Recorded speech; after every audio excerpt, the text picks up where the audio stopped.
আসসালামু আলাইকুম এভরিওয়ান, আশা করি সকলেই ভালো আছেন। আজকে আমি আপনাদের সাথে শেয়ার করব আমার শাশুড়ির হাতে লাউ দিয়ে মাছের ঝোলের রেসিপি। মাটির চুলায় আমার শাশুড়ি রান্না করবে আর ওনার রান্না অনেক বেশি মজা হয়, এই জন্যই আপনাদের সাথে শেয়ার করা। তো আজকে এখানে কাতলা মাছ নিয়েছে, রান্না বসিয়ে দিয়েছে। পাতিলে পেঁয়াজ কুচি এবং কাঁচামরিচ দিয়ে পরিমাণ মতো তেল দিয়ে এগুলোকে নেড়ে চেড়ে হালকা ব্রাউন করে ভেজে নেবে।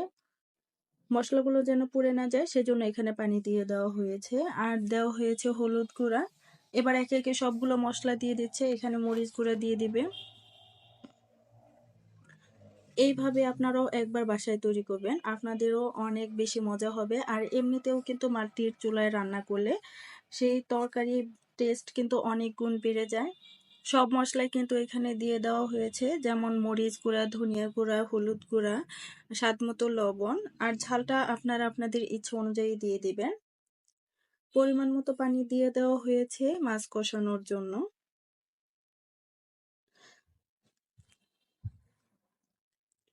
এখন একে একে সবগুলো মাছের পিসই কিন্তু এখানে দিয়ে দেওয়া হবে। যেমন এখানে আজকে লাউ দিয়ে কাতলা মাছের ঝোল রেসিপি করবে।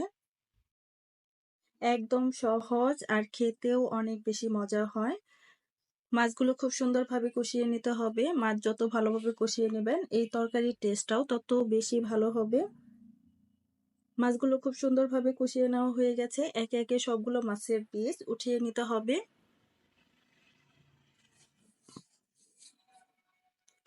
মাছগুলো ওঠানোর পর আগে থেকে লাউ কেটে ধুয়ে পরিষ্কার করে নেওয়া হয়েছে, সেই লাউগুলো এখন পাতিলে দিয়ে দিচ্ছে।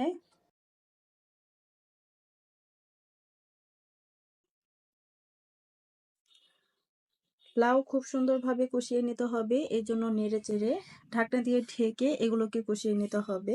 এই রেসিপিটা এত বেশি মজা হয়, বাসায় একবার তৈরি না করলে বুঝতেই পারবেন না। আর আমার শাশুড়ির হাতের রান্না অনেক বেশি মজা হয়। রিকোয়েস্ট করব ভিডিওটি একদম শেষ পর্যন্ত কন্টিনিউ করবেন। আর এই রেসিপিটা যদি ভালো লাগে তাহলে প্লিজ আমার চ্যানেলটাকে সাবস্ক্রাইব করে দিবেন, পাশে থাকা বেল বাটন অল করে রাখবেন যেন পরবর্তী কোনো রেসিপি শেয়ার করার সাথে সাথে নোটিফিকেশন পেয়ে যেতে পারেন।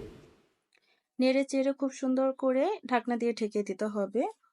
লাউ খুব সুন্দরভাবে কষিয়ে নিতে হবে, তাহলে এই তরকারির টেস্ট অনেক গুণ বেড়ে যাবে।